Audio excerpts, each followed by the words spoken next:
हरे कृष्णा। जैसे कि आज एकादशी है, तो गुरुदेव की आज्ञा से एकादशी के दिन कथा करनी थी। जिन जिन लोगों ने गुरुदेव से माला ली थी, तो गुरुदेव ने आदेश किया था कि उन सभी को एकादशी के दिन ज़्यादा नहीं, सिर्फ 20-25 मिनट, ज़्यादा से ज़्यादा आधा घंटा उनको छोटी छोटी ठाकुर जी की कथाएं सुनानी है। तो उसके लिए सभी को इनवाइट भी किया, बट किसी कारणवश कोई भी नहीं आ पाया। तो पिछली बार भी सभी लोग नहीं आए थे, तो इसलिए गुरुदेव की आज्ञा का पालन करने के लिए अकेले बैठ के ही मैं कथा कर रहा हूँ। सबसे पहले मैं मंगलाचरण कर लेता हूँ।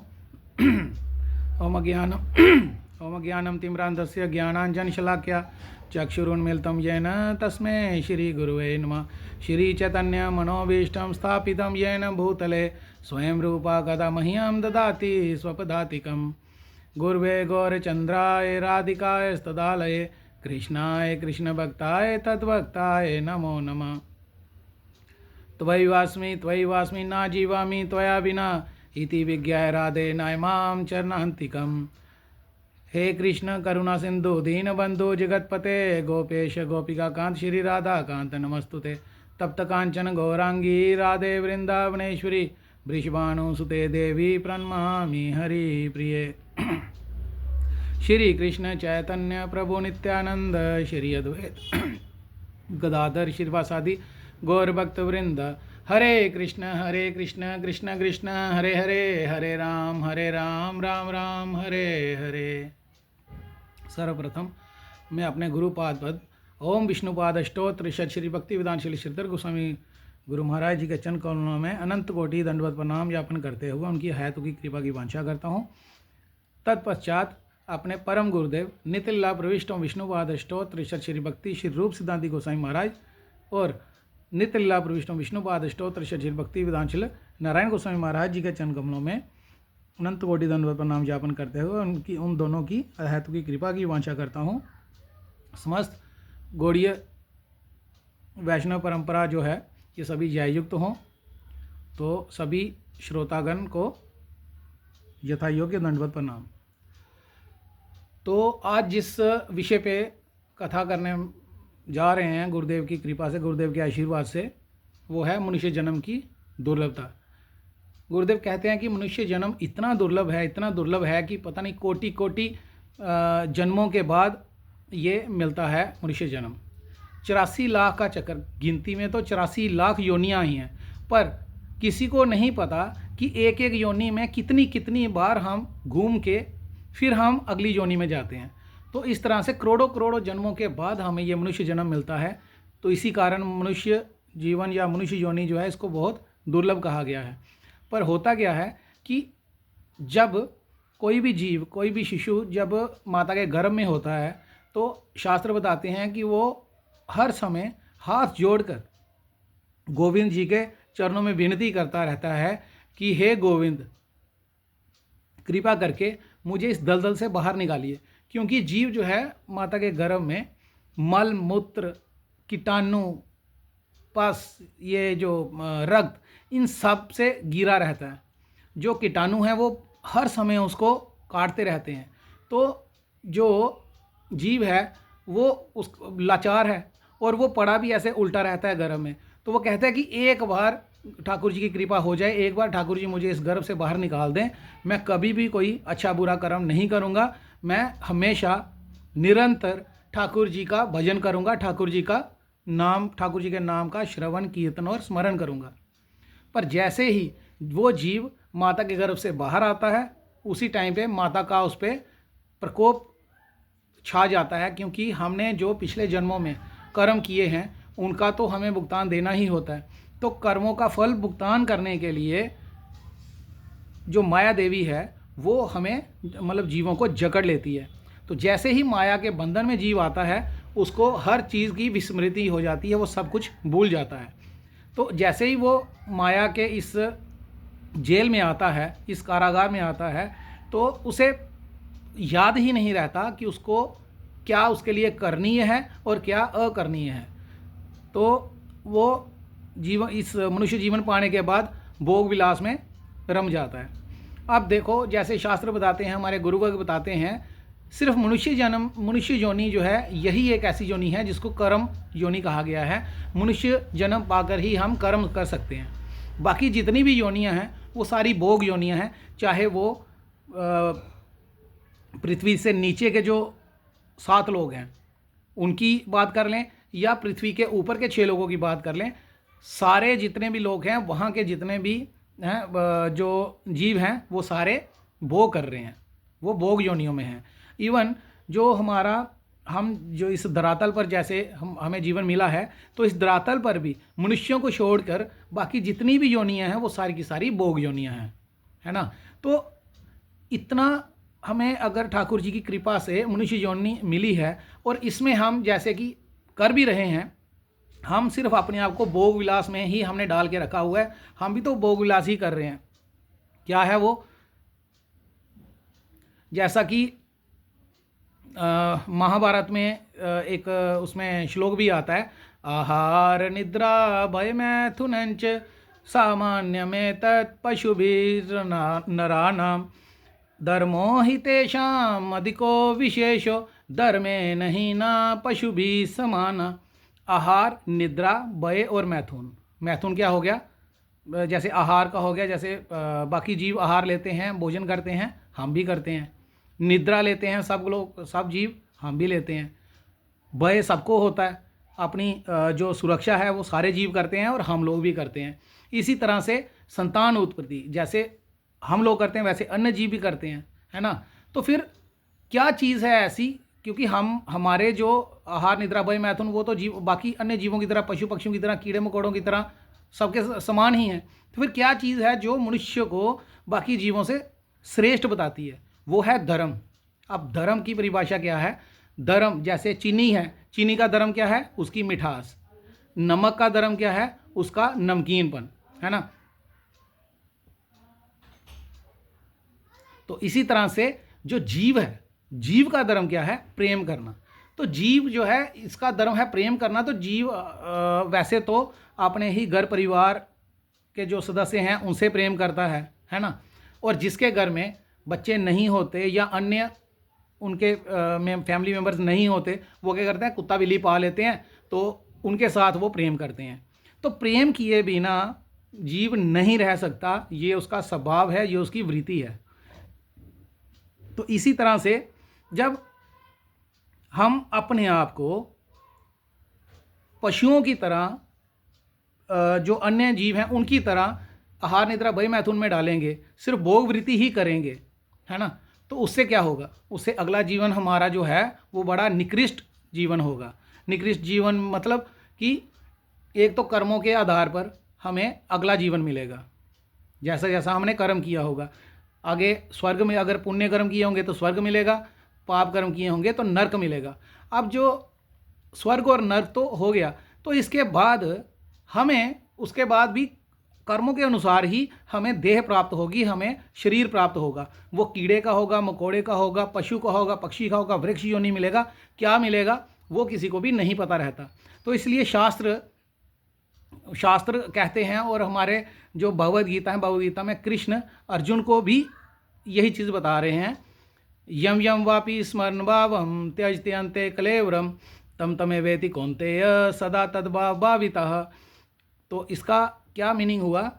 कृष्ण अर्जुन को कह रहे हैं कि यम यम वापि स्मरण भावम, शरीर त्यागते समय मनुष्य का जिस तरह का भी भाव होगा, निश्चित रूप से उसको उसी तरह का शरीर भी प्राप्त होगा, है ना। तो हम लोग यहाँ पर सिर्फ भोग ही कर रहे हैं, अपनी इंद्रियों की तृप्ति ही कर रहे हैं, आहार निद्रा भय मैथुन में ही रमे हुए हैं, है ना। तो शरीर त्यागते समय हमें भगवान का चिंतन तो होगा नहीं, क्योंकि भगवान का चिंतन होगा तभी हमें भगवान एक और मौका देंगे, एक और अपॉर्चुनिटी देंगे कि हम मनुष्य जन्म पा सकें, या अगर भक्ति की होगी तो भगवान के धाम में जा सकें, यहाँ पर जाके हम भगवान की शाश्वत सेवा कर पाएंगे। पर ऐसा इन कंडीशंस में तो होने वाला कभी भी नहीं है, करोड़ों करोड़ों जन्म तक भी नहीं होने वाला है। तो इसलिए हमें क्या करना चाहिए? निरंतर भगवान के नाम गुण रूप लीला का श्रवण कीर्तन, स्मरण इत्यादि ये करते ही रहना चाहिए, तभी हमारा उद्धार हो सकता है। अदरवाइज़ क्या होगा, आज मिल गया मनुष्य योनि तो दोबारा तो कोई चांसेस नहीं है। और भगवान श्री कृष्ण भगवद गीता में अर्जुन को एक इंश्योरेंस भी दे रहे हैं। इंश्योरेंस तो समझते ही होंगे ना सारे की, जैसे कोई एक्सीडेंट की इंश्योरेंस है कि किसी का एक्सीडेंट हो जाता है तो उसको इंश्योरेंस कंपनी जो है वो कंपनसेशन दे देती है। तो कृष्ण भी इंश्योरेंस भी दे रहे हैं और एश्योरेंस भी दे रहे हैं कि अगर कोई व्यक्ति करता है तो उसको कोई नुकसान नहीं होगा। तो वो श्लोक क्या है इंश्योरेंस वाला, नेहा विक्रम न शो अस्ति प्रत्यवायो न विद्यते। हरे कृष्णा, शोर मत करो। नेहा विक्रम न शो अस्ति प्रत्यवायो न विद्यते स्वल्पमप्यस्य धर्मस्य त्रायते महतो भयात्। तो कृष्ण क्या कह रहे हैं? कृष्ण कह रहे हैं इस भक्ति पथ पर थोड़ी सी भी जो प्रगति है ये हमारी, इसमें किसी भी तरह की हानि नहीं है और ना ही इसका कोई प्रतिकूल परिणाम होगा। हाँ, इसमें थोड़ी सी भी, इस पथ पर थोड़ी सी भी जो प्रगति, थोड़ा सा भी प्रयास जो हमने किया होगा वो हमारी महान भय से रक्षा करेगा। तो वो महान भय है क्या? महान भय यही है कि बार बार, जैसे हम बार बार जन्म लेते हैं, मान लो हमने पिछले जन्म में अगर मनुष्य जन्म ही था या इस जन्म में हमें मनुष्य जन्म मिला है ठाकुर जी की कृपा से, तो इस जन्म में अगर हम पीएचडी तक भी कर लेते हैं, ठीक है, तो अगला जीवन जो अगर हमारे कर्मों के अनुसार और ठाकुर जी गुरु वर्गों की, हरि गुरु वैष्णवों की कृपा से दोबारा मनुष्य जन्म मिल भी गया, तो क्या हमारी जो एजुकेशन है, हमारी जो पढ़ाई है, वो क्या रिजर्व रहेगी? आज अगर हम पीएचडी करके शरीर त्यागते हैं तो क्या अगले जीवन में हमें वो शरीर मिलेगा? मतलब शरीर तो अगर मिल भी गया तो क्या हमें वो पीएचडी की डिग्री तब भी वैलिड होगी? तो ऐसा नहीं है। पीछे चाहे पीएचडी भी की हो, इस नए जीवन में नया शरीर पाने के बाद हमें फिर से नर्सरी क्लास में ही एडमिशन मिलेगा, तभी फिर से हमारी वो पढ़ाई कंटिन्यू करेंगे, दोबारा पीएचडी करेंगे, तब जाके वो पीएचडी हमें डिग्री मिलेगी। पर भक्ति जगत में ऐसा बिल्कुल भी नहीं है। ठाकुर जी एश्योरेंस दे रहे हैं, गारंटी दे रहे हैं कि अगर इस जीवन में हमने 10% भक्ति की है तो अगला जीवन अगर हमें मनुष्य जीवन मिल जाता है और अगले जीवन में हमारी भक्ति जो है वो 10% से ही शुरू होगी। जो इस जीवन में 10% की होगी वो हमारी रिजर्व हो जाएगी। तो मान लो अगले जीवन में अगर हमने 50% तक भक्ति कर ली तो उससे अगला जीवन जो हमें मिलेगा वो 50% से आगे से ही शुरू होगा। तो इतनी बड़ी इंश्योरेंस और एश्योरेंस हमें ठाकुर जी दे रहे हैं, तो उसके बावजूद भी अगर हम भोगवृत्ति में लगे रहे, हम अपनी इंद्रियों की तृप्ति में ही लगे रहे, ठाकुर जी का हरि नाम नहीं किया, भक्ति नहीं की, कथा जो है ठाकुर जी के नाम को रूप लीला की कथाएं वगैरह श्रवण कीर्तन स्मरण नहीं की, तो फिर तो wastage of time, wastage of money, wastage of everything. तो फिर वो हर चीज़ का नुकसान ही नुकसान रहेगा हमें। तो इसलिए गुरु वर्गों की कृपा से सभी से हाथ जोड़कर निवेदन है कि इस बार अगर हमें मनुष्य जीवन मिला है तो इसको सार्थक कर लें, इसका फुल बेनिफिट ले लें, क्योंकि समय बहुत थोड़ा है। ये तो सभी के लिए है कि एक दिन हमें शरीर छोड़ना ही छोड़ना है। जो ये समझता है कि हमारा ये शरीर शाश्वत है, हमारी मृत्यु कभी नहीं होगी, तो उससे बड़ा मूर्ख कोई नहीं है। और हमें जो शरीर छोड़ना है वो 7 दिन के अंदर अंदर ही छोड़ना है। जैसे Sunday, Monday, Tuesday, Wednesday, Thursday, Friday, Saturday, इन्हीं 7 दिनों में शरीर छोड़ना है। अब ये नहीं पता हमें कि वो जब हमने शरीर छोड़ना है वो वाला संडे, वो वाला मंडे, ट्यूसडे, वेडनेसडे वो कब आ जाएगा। वो कल भी हो सकता है, आज भी हो सकता है, कभी भी हो सकता है। तो इसलिए समय को देखते हुए हमें जल्दी से जल्दी अपने आप को भक्ति में लगाना चाहिए, हरि नाम ज़्यादा से ज़्यादा चरण करना चाहिए, एकादशी व्रत का पालन करना चाहिए और गुरु वैष्णवों की सेवा करनी चाहिए। तो इसमें हमारे जो शास्त्र हैं वो उसमें एक जो बोलते हैं ना उदाहरण लेके भी स्पष्ट करते हैं कि जो मनुष्य जन्म की दुर्लभता। तो इसमें एक भरत महाराज जी की कथा आती है। तो भरत महाराज कौन थे? जैसा कि ऋषभ देव का तो प्रसंग ऑलमोस्ट सभी ने सुना होगा। ऋषभ देव वो भगवान के ही 24 अवतारों में एक अवतार थे। है ना। तो हरे कृष्णा। तो ऋषभ देव जी के 100 पुत्र थे और उन 100 पुत्रों में सबसे बड़े भरत महाराज जी थे। भरत महाराज भी भक्ति में बहुत बड़े चढ़े हुए थे और जब उनको ऋषभ देव जी ने राजपाट सौंप दिया तो उन्होंने अपनी प्रजा का लालन पालन बहुत सुचारू ढंग से और बड़े प्रेम पूर्वक किया। प्रजा भरत महाराज जी से बहुत खुश थी। भरत महाराज जी से पहले इस हमारी जो भूमि है इसको अजनाब वर्ष कहा जाता था। तो भरत महाराज के बाद ही इसका नाम भारतवर्ष पड़ा, ये तो पता ही होगा सबको। तो भरत महाराज की भक्ति में इतनी रुचि थी कि उनका राजपाट में मन नहीं लगता था। तो एक दिन उन्होंने निश्चय किया कि मैं अपना राजपाट जो है, उनके 5 पुत्र थे, तो उन्होंने सोचा कि मैं अपना राजपाट 5 पुत्रों में विभाजित करके मैं वन में चला जाता हूँ, वानप्रस्थ आश्रम ग्रहण कर लेता हूँ। तो उन्होंने ऐसा ही किया। तो पुलह ऋषि के आश्रम के पास नेपाल के पास, जैसे आपको पता है कि गंडकी नदी है जिसमें शालिग्राम शिलाएं मिलती हैं, तो उसके गंडकी नदी के पास ही पुलह ऋषि के आश्रम था। तो उसी आश्रम के पास उन्होंने अपना एक छोटी सी कुटिया बनाई और वहीं पे वो अपना साधन भजन करने लगे। तो एक दिन वो वहाँ पर शालिग्राम जी की सेवा कर रहे थे, तो अचानक वहाँ पर एक हिरनी आ गई जो कि गर्भवती थी। तो वो गंडकी नदी के किनारे पानी पीने लगी। तो जैसे ही वो पानी पी रही थी तो एक शेर ने वहाँ पर दहाड़ लगाई। तो जैसे ही उस हिरनी ने शेर की दहाड़ सुनी तो वो भय से कंपित हो उठी और उसने एकदम से नदी के एक शोर से दूसरे शोर तक जाने के लिए छलांग लगा दी। जैसे ही उस हिरनी ने छलांग लगाई, उसका जो गर्भवती थी जैसे बताया, तो उसका जो श्वाक था, जो बच्चा था उस हिरनी का जो गर्भ में था, उसका गर्भपात हो गया, बच्चा नदी के जल में गिर गया। नदी तो उसने अपनी छलांग से पार कर ली, पर जैसे ही वो नदी को पार किया उसने, तो उसने दम तोड़ दिया, उसने शरीर छोड़ दिया। अब भरत महाराज जो कि भरत महाराज अब वहाँ पर पूजा अर्चना कर रहे थे शालिग्राम जी की। तो भरत महाराज जी ने जब देखा तो वो एकदम से पानी में उन्होंने भी छलांग लगाई और उन्होंने जो श्वाक था, शिशु श्वाक था, हिरण का बच्चा, उसको उन्होंने पानी से निकाला बाहर और उसकी सेवा करना आरंभ कर दिया।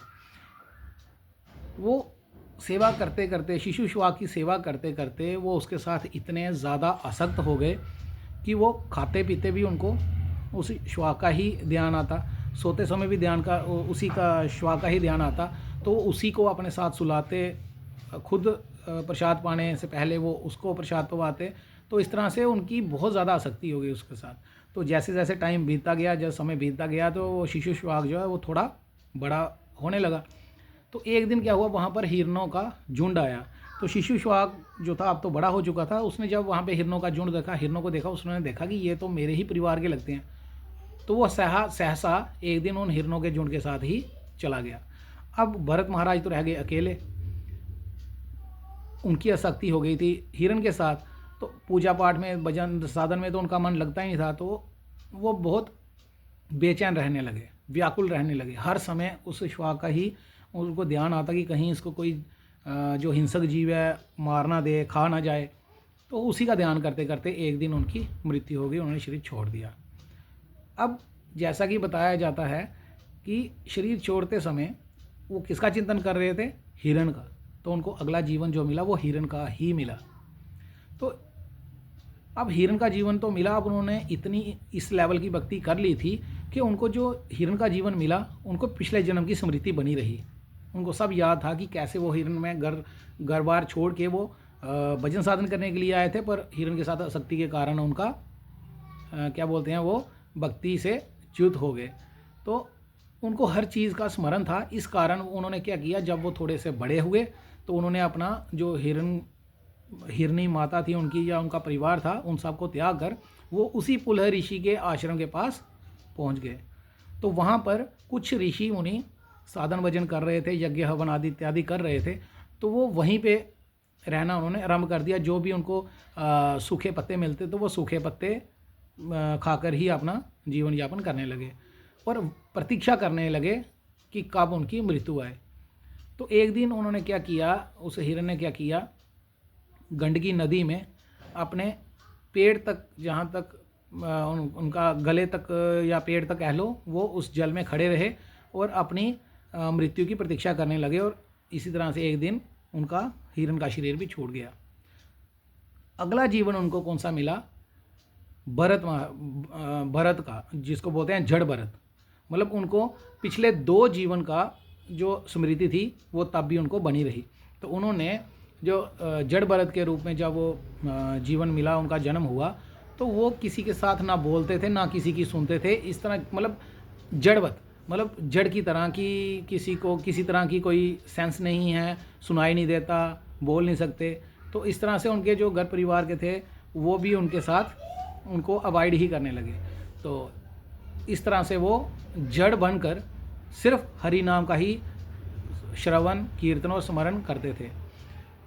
तो इस कथा से हमें ये शिक्षा मिलती है कि जैसा भगवान श्री कृष्ण ने भगवद गीता में बताया है, यम यम वापि स्मरण भावम त्यजते अंते क्लेवरम तम तमे वेति कौन्तेय सदा तद्भाव भाविता। तो इस तरह से जैसा जैसा हम शरीर छोड़ते समय जिस जिस चीज़ का हमें भाव आएगा, जैसा जैसा हमारा भाव होगा, वैसा ही हमें अगला शरीर भी प्रदान किया जाएगा, जैसा कि भरत महाराज के केस में हुआ। तो इसलिए हमें यहाँ से ये शिक्षा मिलती है कि हमें निरंतर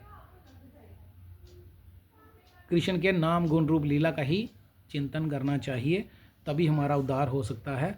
अदरवाइज़ जैसा कि हम भोग विलास में डूबे हैं, सिर्फ इंद्र तृप्ति में डूबे हैं, हर समय पैसा कैसे कमाएं, पैसा कैसे बढ़ाएं और उस पैसे से फिर इंद्र तृप्ति कैसे करें, अगर इसी में डूबे रहे तो अंत समय में भी यही चीज़ें हमारी बुद्धि को घेर लेंगी, जिससे अगला जीवन जो होगा वो बड़ा भयावह होगा हमारे लिए, बहुत डरावना होगा।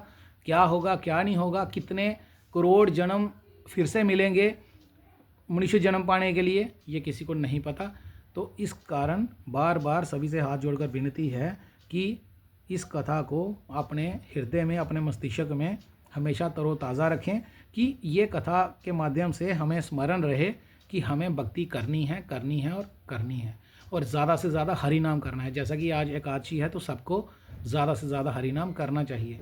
यही कहकर मैं अपनी वाणी को विराम देता हूँ। वांछा कल्पतरुभ्यश्च कृपा सिंधुभ्य एव च पतितानां पावनेभ्यो वैष्णवेभ्यो नमो नमः। हरे कृष्णा। सभी को दंडवत प्रणाम।